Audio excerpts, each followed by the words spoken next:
Bismillahirrahmanirrahim. Assalamualaikum warahmatullahi wabarakatuh. Innal hamdalillahi nahmaduhu wa nasta'inuhu wa nastaghfiruh wa na'udzu billahi min shururi anfusina wa sayyiati a'malina. Man yahdihillahu fala mudilla lahu wa may yudlilhu fala hadiyalah. Ashhadu an la ilaha illallah wahdahu la syarika lah wa ashhadu anna Muhammadan abduhu wa rasuluh. Qala Allah Ta'ala fi kitabihil karim, ya ayyuhalladzina amanu taqullaha haqqa tuqatih wa la tamutunna illa wa antum muslimun. Ma'asyiral muslimin, jamaah bapak-bapak dan ibu-ibu, ikhwan wal akhwat, rahimani Allah wa iyyakum jami'an. Alhamdulillah, kita bersyukur kepada Allah Subhanahu wa ta'ala di kesempatan malam hari ini. Kita masih diberikan kesehatan, taufik serta hidayahnya. Semoga amal ibadah kita Allah Subhanahu wa ta'ala menerimanya, dan semoga ilmu yang kita dapatkan bisa kita amalkan sebagai bekal untuk menghadap kepada Allah Rabbul Alamin. Kemudian salawat dan salam kita sampaikan kepada Nabiullah Nabi Muhammad sallallahu alaihi wasallam beserta keluarganya, para sahabatnya dan umatnya yang setia mengikuti tuntunannya hingga di akhir kiamat nanti. Ma'asyiral muslimin, jamaah rahimani Allah wa iyyakum jami'an. Kita melanjutkan kembali di dalam kajian rutin, yaitu di setiap hari Selasa malam Rabu di Mushola Baitus Salam, yaitu dengan bahasan kitab, yaitu Kitabul Jami', yang kita ambil dari hadis-hadis yang berkaitan dengan adab dan akhlak, di mana kita malam hari ini melanjutkan kembali yaitu hadis yang keempat setelah hadis yang ketiga kita bahas di pertemuan sebelumnya, yaitu hadis Nabi sallallahu alaihi wasallam, al-birru husnul khuluqi.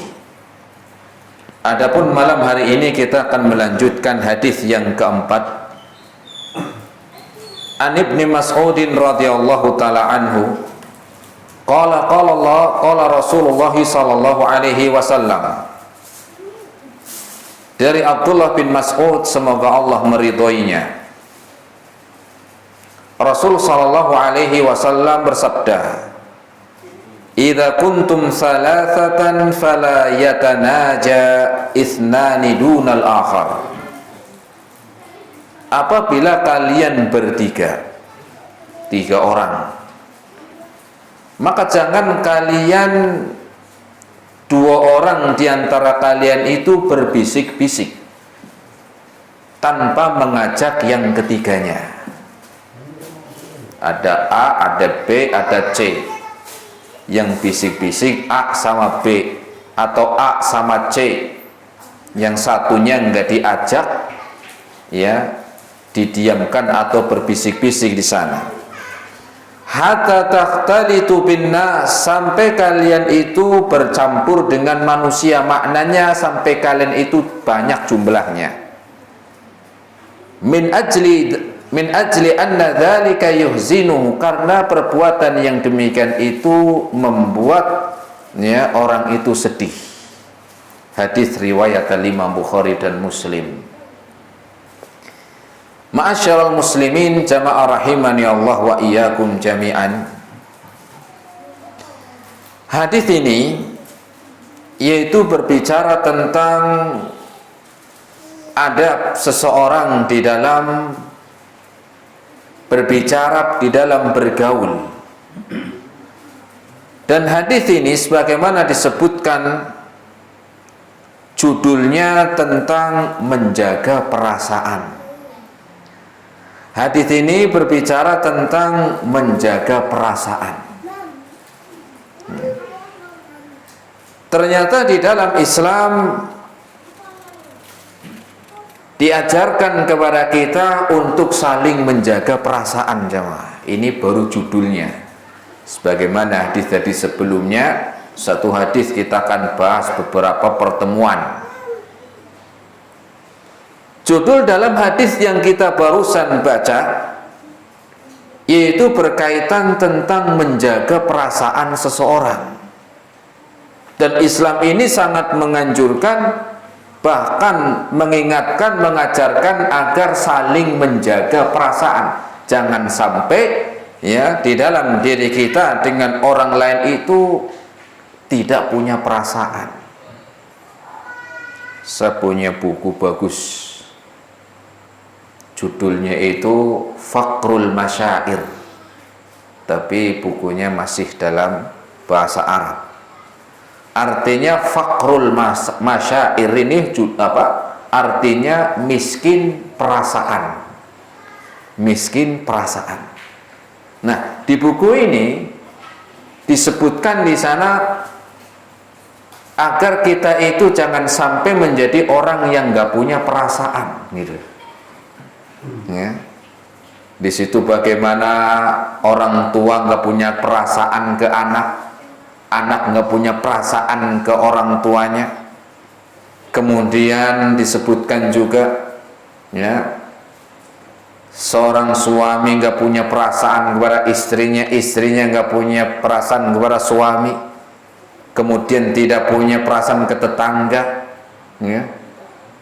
Sampai judulnya aja dibuat ya, Fakrul Masyair, yaitu miskin perasaan.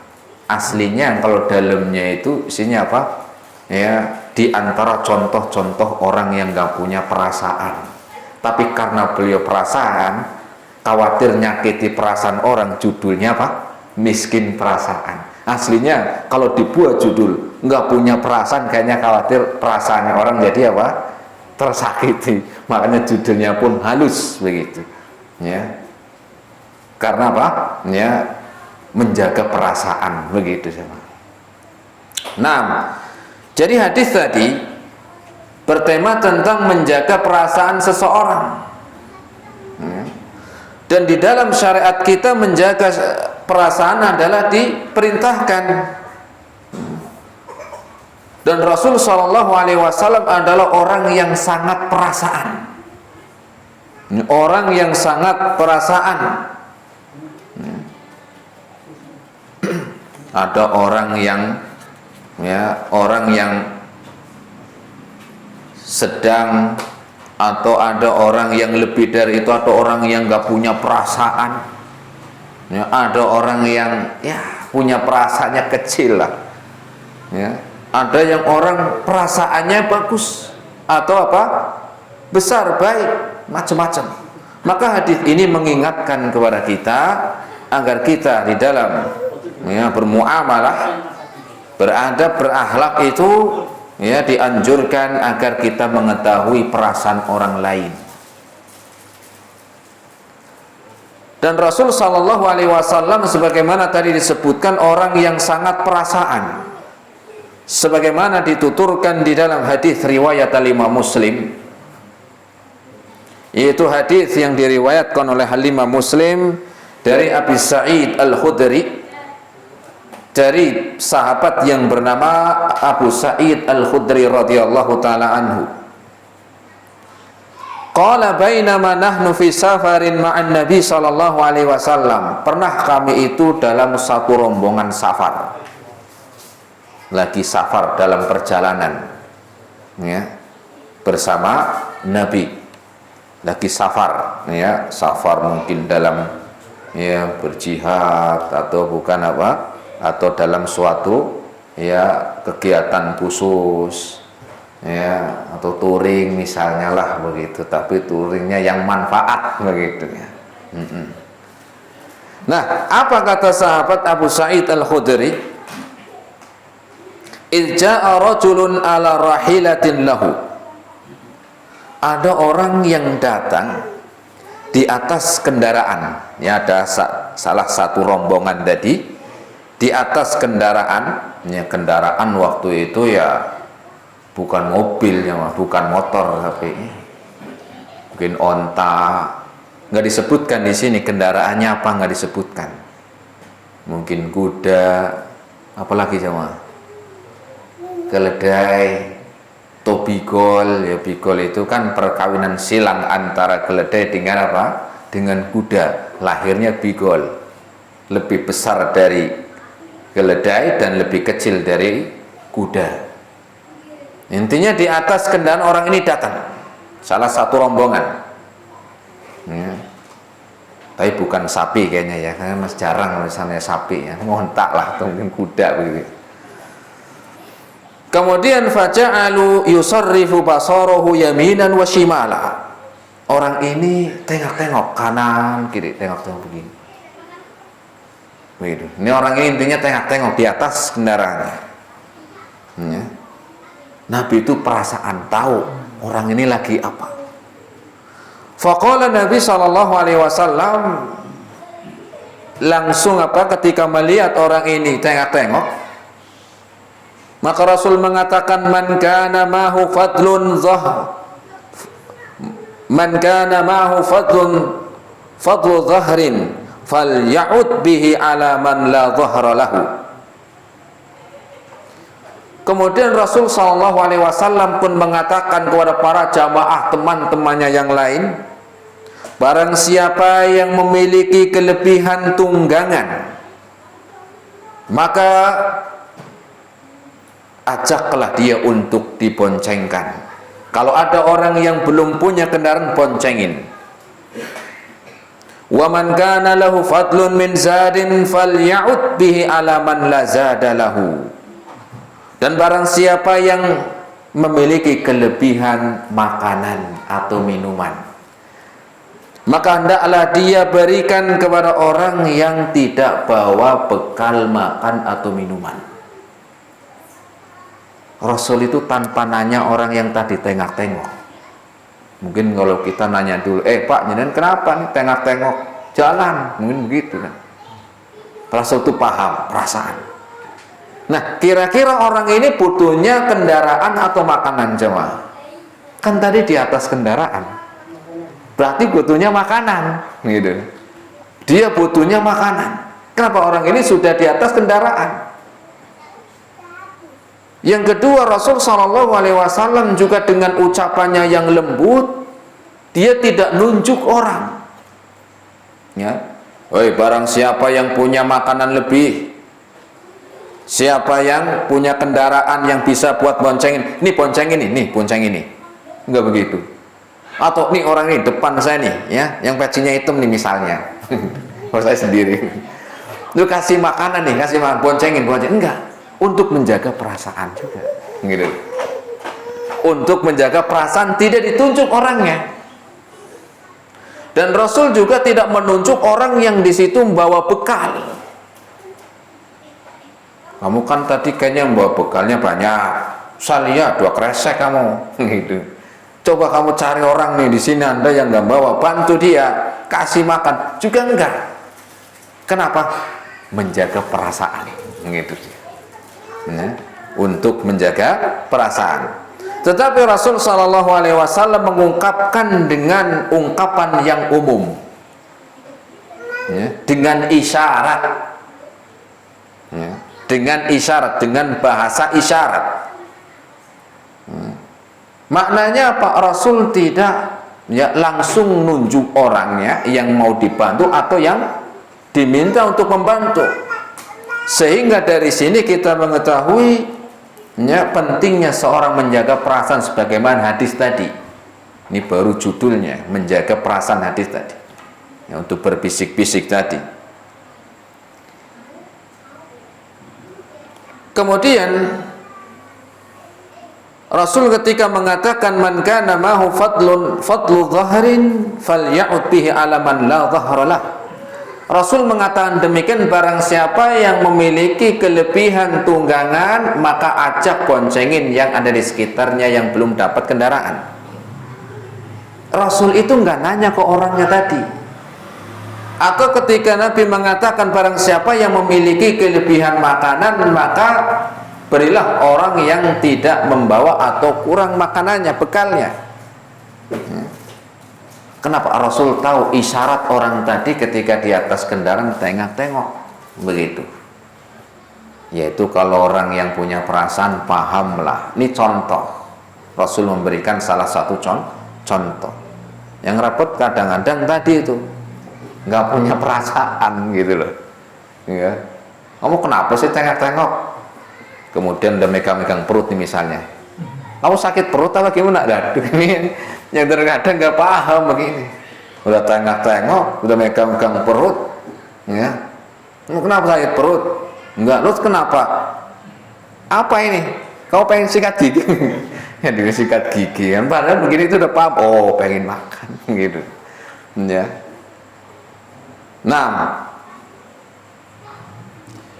dan ini para sahabat dahulu demikian jamaah, bukan satu dua orang. Mereka nggak mau minta-minta, mereka pantang untuk minta-minta, itu ada. Mereka dengan bahasa isyarat. Kenapa? Mereka terbiasa dahulu mereka memahami perasaan orang. Mereka memahami perasaan orang. Sebagaimana Allah kabarkan di dalam Al-Quran surat Al-Baqarah ayat yang ke-273. Surat apa jemaah? Surat Al-Baqarah ayat 273. Allah subhanahu wa ta'ala berfirman, yahsabuhumul jahilu agniya'a minat ta'affuf.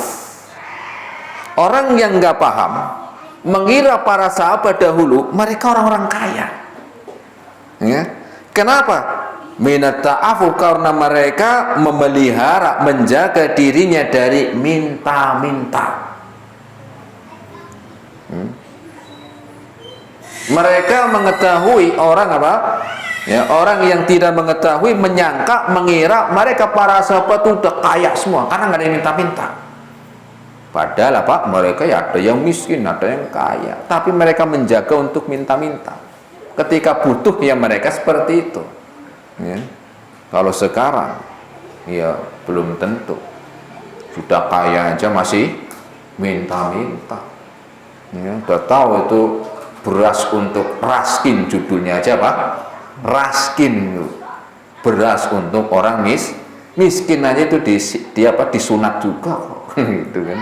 Orang kaya, ya, bantuan sekian untuk orang ini, orang bisa 1 juta, turun terus disunat tinggal 100.000. Kemana nih yang lainnya? Oh, ternyata apa? Ya itu dia nggak perasaan. Jangan mau nggak perasaan lah, nanti khawatir menyakiti perasaannya, kurang perasaannya gitu. Nah, ini sahabat dahulu demikian. Kemudian di dalam riwayat yang lain juga bahwa agama kita itu sangat-sangat menganjurkan untuk menjaga perasaan, bukan hanya kepada manusia, tetapi bahkan kepada hewan pun agama kita mengajarkan untuk saling mengetahui perasaan orang lain. Ke hewan Rasul saja demikian. Dan ini disebutkan di dalam hadis riwayat Imam Abu Daud yang disahihkan oleh Imam Al-Hakim an Abdullah bin Mas'ud radhiyallahu anhu, dari Abdullah bin Mas'ud, kunna ma'a Rasulillah sallallahu alaihi wasallam fi safarin. Kami dahulu pernah bersama Nabi sedang safar. Kalau tadi Abu Sa'id Al-Khudri juga pas lagi safar, karena mereka biasanya bareng ketemu Rasul. Makanya orang yang paham yang paham tentang teman itu biasanya lebih paham ketika lagi jalan bareng, lagi safar bareng, itu baru paham. Oh, ternyata begini tuh nih orang, ya. Kalau dulu orang akan tahu akhlaknya baik atau tidak, suka membantu atau tidak ketika safar bareng, karena di situ memerlukan apa? Memerlukan bantuan, mungkin ngangkatin barang, mungkin perhatian sama yang di belakang, perbekalannya gimana, ongkosnya seperti apa, ya, itu baru apa, tahu mereka ngetes orang ini baik atau tidaknya ketika safar gimana. Iya, ya, begitu. Kadang-kadang ditinggal malah, ya, berangkatnya sih bareng dari rumah, ya, karena ini jalannya pelan, yang itu apa, akhirnya ditinggal. Ada nggak? Ada begitu. Nah, kemudian fantalaqa li hajatihi, kemudian Rasul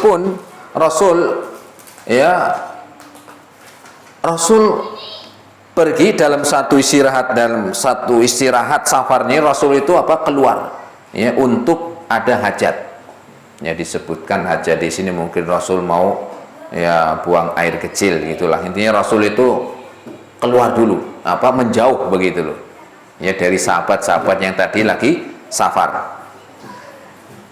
Kemudian Abdullah bin Mas'ud ini yang ketiga itu ya masih muda lah. Abdullah bin Mas'ud sahabat yang masih muda. Fara'aina humratan wa ma'a farakhani fa akhadna farahaiha. Saya pas itu lagi istirahat di bawah pohon. Saya melihat Rasul itu ya menjauh, saya istirahat dalam safar, ada pohon, mungkin di bawahnya atau dia di depannya ada pohon, dan ada rumah burung, kayak di sini namanya apa ya, susuh ya, susuh. Saya ngelihat karena rumah burungnya itu pendek gitu loh, ada rumah burung. Kemudian saya lihat rumahnya ada burung kecil-kecil dua di situ. Tidak ada burungnya kecil-kecil dua. Fa akhadna farahaiha. Saya pun ambil nih dua burung yang kecil-kecil, saya ambil. Buat mainan pegang gitulah. Kemudian faja'atil humratu faja'ala tafrishu. Kemudian enggak lama dari itu ya burung apa namanya, bibitnya, bibit ya, boelah begitulah, itu datang ya ke rumah susuh tadi. Nggak ada anak-anaknya tadi, anak-anak burung itu nggak ada tadi. Lah kemana? Akhirnya burung ini muter-muter di situ, muter-muter sambil mengeluarkan suara, bingung, kaget, takut kan begitu. Anaknya nih kemana nih? Padahal burung, ini burung berarti punya perasaan ya jamaah ya. Jadi anaknya nggak ada.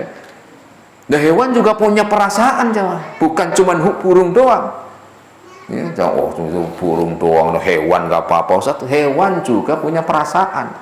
Jenengan itu coba ayam tuh yang ya itu anaknya banyak, jenengan ambil coba satu, dikejar.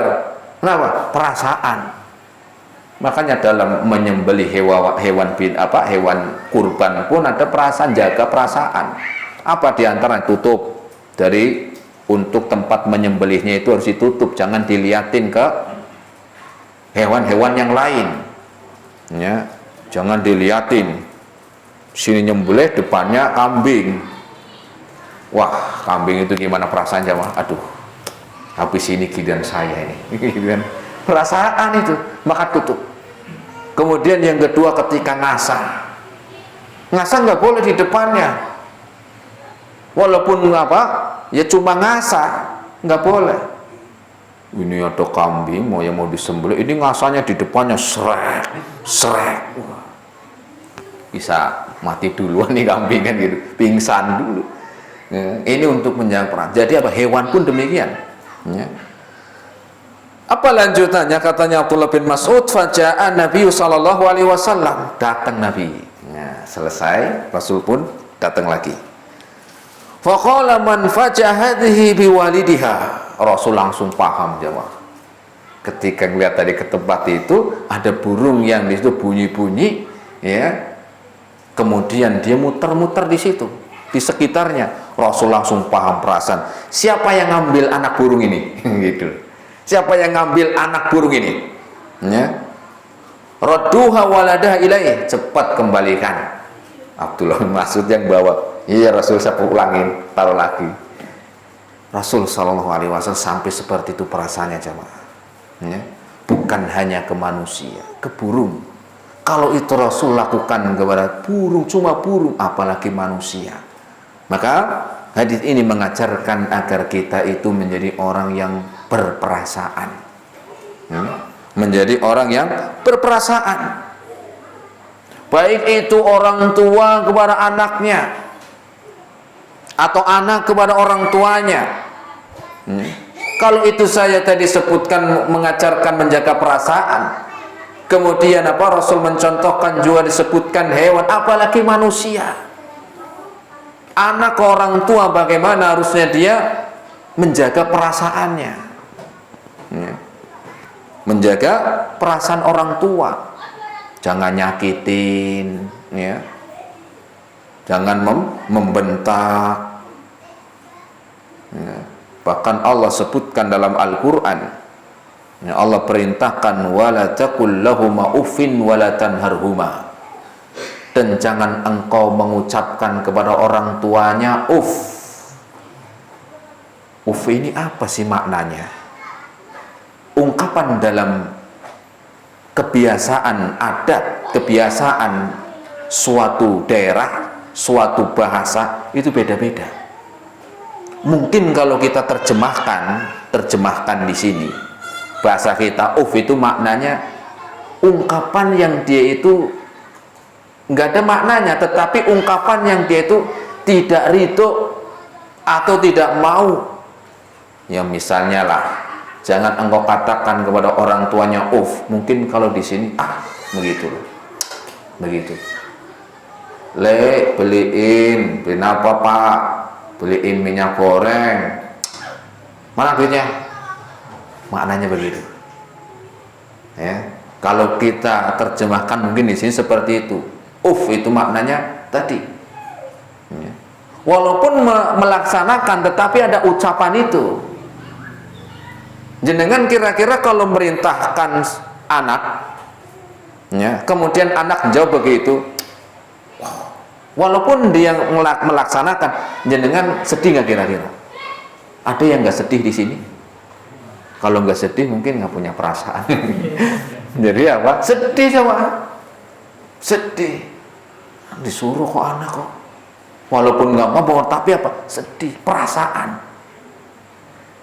Bahkan salah seorang ulama mengatakan kalau seandainya ada kata-kata yang lebih besar dari tadi, lebih kecil dari ucapan uff tadi, Allah sebutkan, tapi itu minimal, paling kecil, nggak ada kalimat apa, tetapi uff, cuman seperti itu, ada suara, menyakiti orang tua, menyakiti perasaan orang tua, apalagi bentak, udah bentak malah marahin, ini nggak perasaan anaknya. Anak tidak berperasaan kepada orang tua. Di antara contohnya,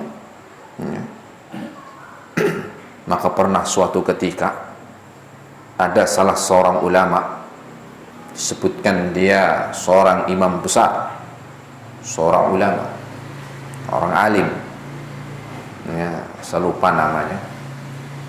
Ketika itu beliau sedang bermajelis seperti ini sama, lagi disebutkan jamaahnya itu, murid-muridnya itu rame ribuan di masjid sampai nggak muat, sampai keluar tablik akbar lah begitu mungkin ya. Kalau ini tablik sogir, mending sogir, tablik kolil. Kolil ini sedikit. Pas lagi di tengah-tengah mengajarkan ilmu, datang ibunya, karena ibunya itu tinggalnya nggak jauh dari masjid yang ngajar. Kemudian ngelongok lewat jendela masjid, dipanggil anaknya, anaknya nengok, pulang dulu, pulang tuh kasih makan ayam, lagi pengajian jemaah, lagi ngajar, disuruh pulang ngasih makan ayam, Mungkin kalau kita nanti makan ayam, ngajar ilmu kok ngasih makan ayam, nanti kan bisa. Apalagi yang cuman ngaji, apalagi yang cuman jamaah, nanti lagi dengerin pengajian kok. Ada yang begitu. Apa imam ini seorang alim ini langsung tutup bukunya jamaah, tutup bukunya. kemudian labbaik ya ummi, sepenuhi panggilanmu yang langsung ditinggal. Jamaahnya bingung, wah kita ditinggal ngasih makan ayam gitu ya. Setelah itu selesai ngasih makan ayam, izin lagi ke orang tuanya, Bu saya tak lanjutin lagi ya ke masjid. Oh ya, datang lagi ke masjid. Terus ada yang nanya nih, ada yang nanya, jamaah yang di depan. Dia mengatakan, ya imam, gimana? Kok bisa engkau meninggalkan kami ribuan orang lagi tabligh akbar cuman ngasih makan ayam gitu. Apa kata beliau? Karena saya berbakti kepada orang tua ini wajib untuk saya. Tetapi saya mengajarkan kalian itu hukumnya fardu kifayah alias tidak wajib ain. Ya, saya untuk berbakti kepada orang tua saya itu wajib ain, wajib untuk saya. Tetapi saya mengajar kalian tidak wajib ain, wajib kifayah. Kalau seandainya saya nggak ngajar, kalian bisa cari guru yang lain. Tapi untuk saya bagi orang tua tidak bisa tergantikan. Nah, itu dia. Maka inilah harusnya kita sebagai seorang anak untuk menjaga perasaan orang tua. Ya, bahkan di sana disebutkan, dikisahkan salah seorang ulama yang bernama Zainal Abidin yang masih cucunya, ya disebut cucu atau cicitnya Nabi Shallallahu Alaihi Wasallam. Beliau orangnya apa baik, disebutkan orang soleh, ahli ilmu, tetapi aneh, jarang orang itu ngelihat dia makan bareng sama orang tuanya, jarang bareng makan gitu. Makannya itu bareng itu jarang ditemui gitu. Maka ada orang yang penasaran, orangnya baik soleh, kenapa nggak jarang didapati makan bareng sama orang tuanya. Ketika ditanya, apa yang menyebabkan engkau ya imam? Engkau kita lihat jarang makan bersama orang tuamu. Apa alasannya jawab? Yang mungkin aneh untuk kita hari ini. Ya. Beliau mengatakan, saya ingin menjaga perasaannya orang tua. Khawatir saya itu mengambil makanan yang itu satu-satunya dan orang tua itu senang, saya ngambil duluan. Sampai seperti itu. Misalnya ini ada tahu, ada tempe goreng, ada ayam, tahunya satu atau ya dua, ya, atau misalnya tinggal satu, ketika itu ibunya pengen, cuman ya orang kan kadang milih di situ, anaknya apa ngambil duluan. Oh, kalau orang tua ya sudahlah, sudah diambil kan begitu. Beliau itu untuk menjaga begitu, menjaga perasaannya, dia makannya nanti gitu loh, belakangan. Setelah orang tuanya sudah makan, baru dia makan. Untuk menjaga perasaannya, khawatir sampai seperti itu. Ya. Hari ini ya nggak banyak begitu, mungkin malah langka. Malah mungkin orang tuanya sisaan anaknya kan gitu. Orang tua malah apa? Sisaan anaknya. Nah, kemudian juga diantaranya ya orang tua kepada anak. Kalau tadi anak nggak punya perasaan ke orang tuanya, maka sebaliknya juga orang tua juga harus punya perasaan ke anak. Orang tua juga harus berperasaan ke anak. Apa misalnya diantara contohnya kurang perasaan? Kurang adil atau enggak adil? Ya. Anaknya ya sama-sama anaknya tapi kurang adil dalam ya mungkin dalam kasih sayangnya, mau pamit ya, mau berangkat yang ini ya cium tangan, yang itu enggak, yang ini dipeluk, yang itu enggak. Atau mungkin ketika anaknya sudah dewasa, sudah punya keluarga masing-masing, udah pada punya anak, ya, oh kalau anak yang ini suka ngasih duit saya, dia sayang ke cucunya. Wah, anak ini yang kedua ini pelit ya, malas saya jagain anaknya. Kira-kira apa berat aja, ya. Walaupun seperti itu, ya harusnya sama-sama cucunya, tapi mungkin dia jarang ngasih, yang ini sering ngasih, akhirnya condong. Maka ini juga apa? Orang tua yang kurang perasaan kepada anaknya. Ya. membanggakan satu dengan yang lainnya. Ini apa? Juga nggak pas. Setiap anak memiliki kelebihan yang berbeda-beda. Kamu ini sekolahnya bodoh ini. Gitu. Tuh lihat kakak kamu, ranking 1 terus. Ya, jangan. Ini namanya apa? Kurang perasaan. Ya. Saya nggak ngomong nggak punya perasaan loh ya jamaah. Kurang. Gitu. Kenapa? Bawa perasaan. Nah, jadi apa demikian jamaah? Juga contohnya antara suami dan istri, ada harus saling memiliki perasaan. Istri ke suami harus punya perasaan. Ya. Suami pulang kerja capek-capek, istri lagi main HP. Yang main mending kalau emang perlu, ini enggak game online. Well, ada ibu main apa? Game online. Suami pulang, ya salam yang nggak denger. Ini namanya apa? Istri kurang perasaan. Makanya apa? Judulnya fakrul masyair, miskin perasaan.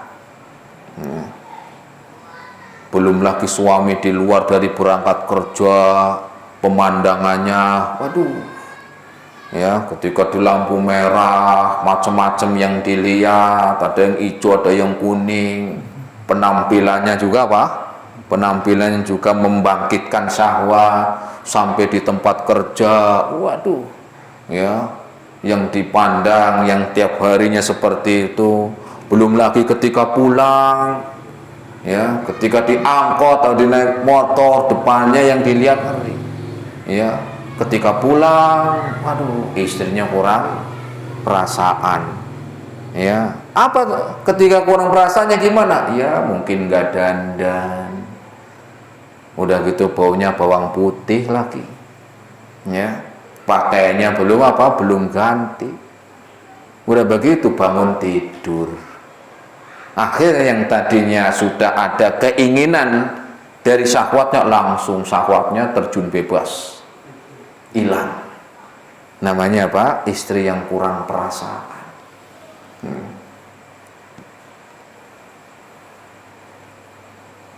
Atau mungkin dari masakan, ya, masakan. Misalnya ya suaminya ngomong, ini masakannya kurang dikit asin ya, misalnya. Wah, ini udah enak. Oh, yang lain gak ada yang protes kok, misalnya. Jenengan doang yang protes. Ya ikutin aja lah, suami biar apa? Perasaan. Suami itu udah ngomong baik-baik. Atau mungkin sebaliknya, seorang suami yang kurang perasaan kepada istrinya. Suami yang kurang perasaan kepada istrinya. Apa misalnya? Ya, misalnya nih, maaf jemaah, mungkin bau rokok ya misalnya. Ya. Kan kasihan. Istri itu udah hidup kurang lebih sama suaminya ini 35 tahun. Dan ngerokok selama sebelum nikah. Ya. Ketika orang kalau yang sudah apa, mungkin sudah banyak waktunya untuk ngerokok itu jarak berapa meter, maaf nih, bau betul. Gimana? Iya, ada baunya. Saya kalau udah gitu pusing saya sendiri gitu kok, pusing. Ya, apalagi nih masalah belum asapnya di rumah. Perasaannya kemana gitu loh. Ya. 35 tahun lamanya. Ya. Seakan-akan hidup sama asbak saya. Dicium pun sama asbak. Ya. Itu hidup bertahun-tahun seperti itu. Bayangkan, ya. Rasul SAW sebelum masuk rumah dari luar jamaah, itu langsung ngambil siwak untuk bersiwak biar wangi ketemu istrinya. Biar wangi ketemu istrinya itu sampai bersiwak. Ya. Perasaan Rasulullah. Begitu. Nah, kemudian apalagi misalnya macam-macam, misalnya nggak punya anak atau belum punya anak, suaminya marah, kamu bisa buat anak enggak sih? Loh, emang buat anak siapa? Ya, dan nikah sekian lama belum punya anak, istrinya yang suka dimarahin, wah kamu ini nggak bisa buat anak. Ya bang, anak pesenan apa gimana? Atau mungkin punya anak tapi apa sejenis semuanya, gitu. Pengen anak apa? Pengen anak laki-laki, anak pertama, yang kedua, yang ketiga, ya, perempuan semuanya. Ketika sudah hamil yang keempat, insya Allah ini yang keempat, insya Allah ini apa? Laki-laki. Ditunggu ketika lahir, oh perempuan laki. Akhirnya yang kelima ditunggu lagi, ini kayaknya nih laki-laki nih. Dia seneng, ternyata keluarnya perempuan lagi, lima-limanya perempuan.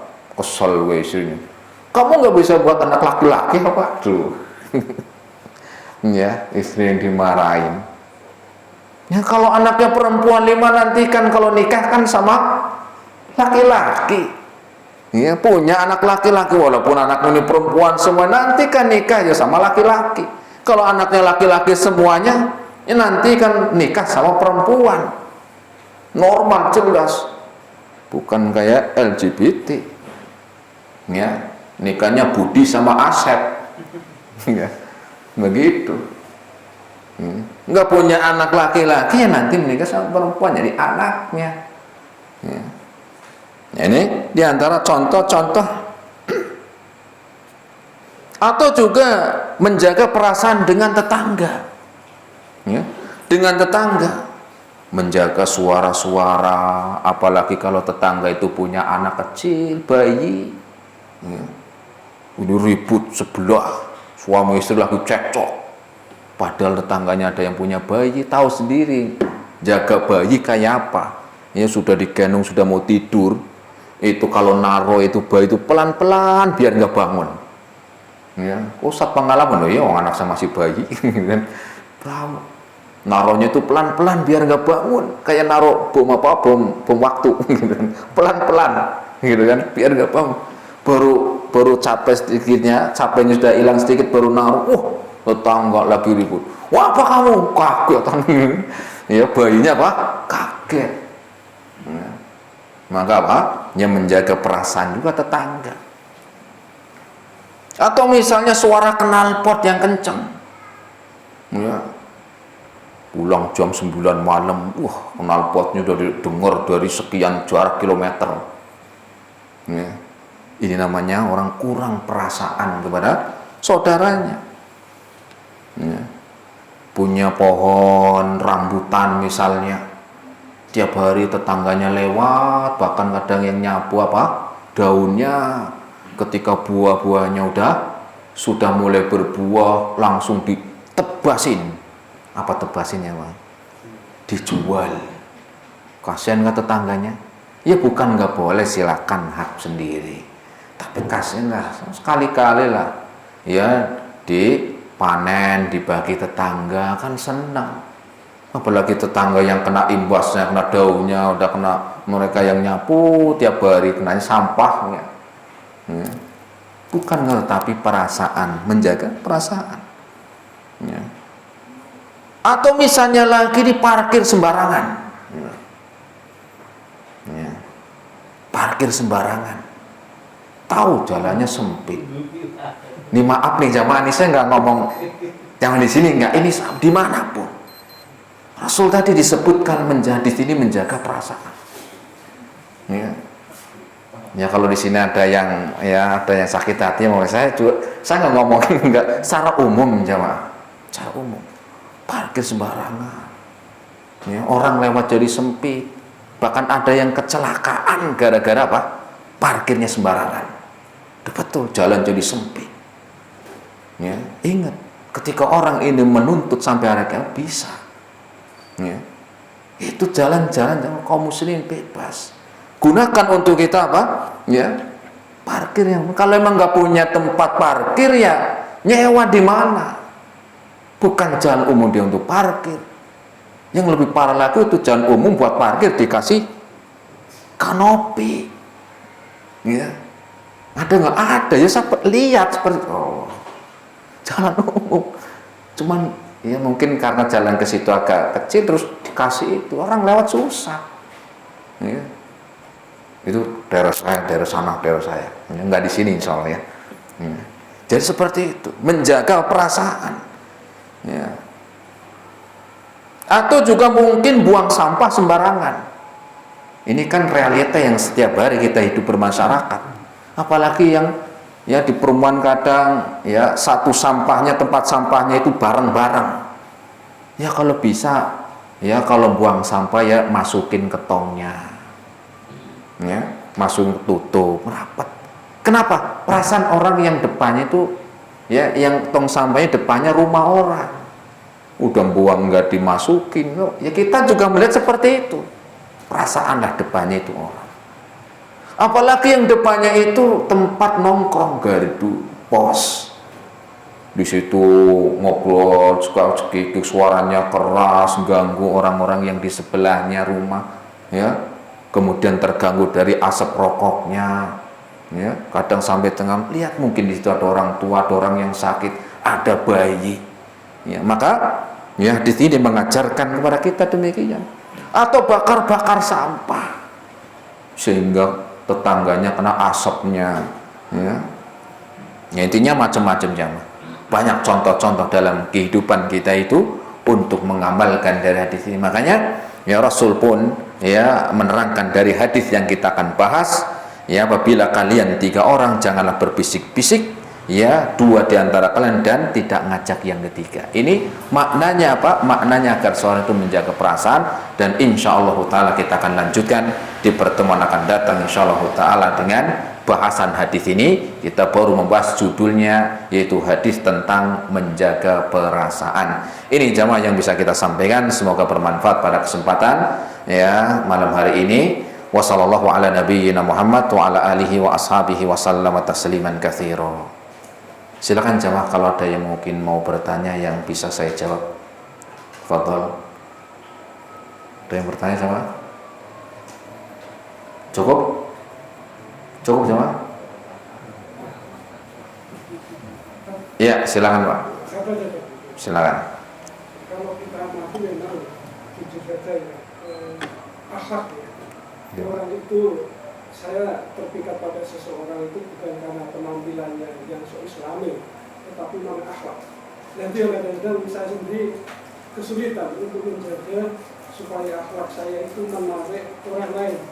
Betapa kita tahu Mus'ab bin Umair itu kan ketika dakwah di Madinah, itu kan yang dikenal kan akhlaknya Mus'ab bin Umair itu, baik itu Sa'ad bin Ubadah maupun Usaid bin Ubadah.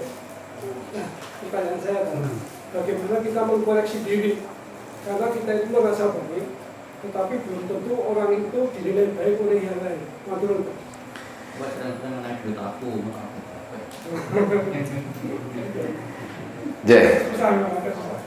Ya, bagaimana kita agar intinya untuk kita semuanya agar semakin baik akhlaknya. Belum tentu yang dianggap dia itu anggap dirinya sebagai sudah menjadi orang yang berakhlak baik, tetapi belum tentu di mata orang lain. Maka ya dengan apa kita memperbaiki akhlak kita? Pertama dengan kita mengamalkan ajaran Islam ini. Di antara tadi kita sebutkan, dengan kita belajar, dan kita belajar ini ya dengan mempelajari ilmu agama, dengan membaca hadis-hadis Nabi, ya seperti kita malam hari ini untuk kita amalkan. Bukan sebagai ilmu syariat ini, bukan apalagi akhlak, bukan sebagai wawasan atau cuman keluar masuk telinga kanan keluar telinga kiri, atau mungkin malah masuk telinga kanan keluar telinga kanan lagi karena mental. Keluar dari ini selesai gitu terus, ini namanya ya masuk dan keluar lagi ya. Jadi apa? Maka kita ingat bahwa Allah Subhanahu wa taala menjadikan akhlak di dalam Islam itu ya kebaikan. Bahkan Rasul mengatakan dalam hadisnya, bu'istu li utammima makarimal akhlak, saya diutus untuk memperbaiki, menyempurnakan akhlak, karena sebelumnya sudah ada akhlak yang baik, kemudian Rasul diutus untuk memperbaiki, menyempurnakan. Kemudian juga Rasul menyebutkan dalam hadis yang lain ya, Rasul mengatakan, idza jaa ilaikum man tardawna dinahu wa khuluquhu, ketika ada orang yang ingin melamar anakmu dan dia baik agamanya baik, dan engkau sudah tahu rajin sholatnya, ya, rajin ibadahnya, kan dia sudah baik. Rasul nggak sampai cukup di situ. Apa kata Rasul? Wa khuluquhu, dan baik akhlaknya. Di sini yang membedakan. Di sini yang membedakan akhlaknya. Apa Rasul selanjutnya? Fazawijuhu, maka nikahkan ketika engkau tahu dia agamanya baik dan akhlaknya. Kenapa? Karena sholat sama, jumlah rakaatnya ya maghrib ya sama 3, isya ya 4, puasa ya sama, zakat ya ukurannya sama, haji ya sama. Terus membedakan apa di antara kita? Akhlaknya. Maka dari situ kita, ya, untuk menjadikan akhlak dalam Islam itu sangat penting, sangat utama. Ibaratkan akhlak itu seperti, ya, seperti hakim dan pengadilan, nggak bisa terpisah. Sehingga, ya, agama ini apa? Ya, dikenal dengan akhlak yang baik, dengan mengamalkan, ya, mengamalkan apa yang Rasul Shallallahu Alaihi Wasallam ajarkan kepada kita. Dan ilmu tentang adab dan akhlak ini bukan sekedar wawasan atau cuman pengertian belaka, tetapi untuk diamalkan. Semoga dengan kita belajar seperti, ya, ini, dengan menambah ilmu agama kemudian kita amalkan, maka semakin baik. Dan bukan ketika kita, ya, mengajarkan ilmu seperti ini, ya, akhirnya orang nggak terima, besok nggak mau ngaji lagi, nggak. Ini untuk memperbaiki kita semuanya. Saya nggak mau ngaji di situ, saya dicemasin terus misalnya. Nah, besok nggak mau ngaji, enggak. Kita semuanya untuk belajar seperti ini agar lebih baik dan memperbaiki dari akhlak kita. Semoga dengan itu Allah mengampuni dosa-dosa kita semuanya. Ini jamaah yang bisa kita, ya, sampaikan pada kesempatan malam hari ini. Terima kasih atas segala perhatiannya, mohon maaf atas segala kekurangannya. Kita akhiri subhanakallahumma bihamdik, asyhadu an la ilaha illa anta, astaghfiruka wa atubu ilaik. Assalamualaikum warahmatullahi wabarakatuh.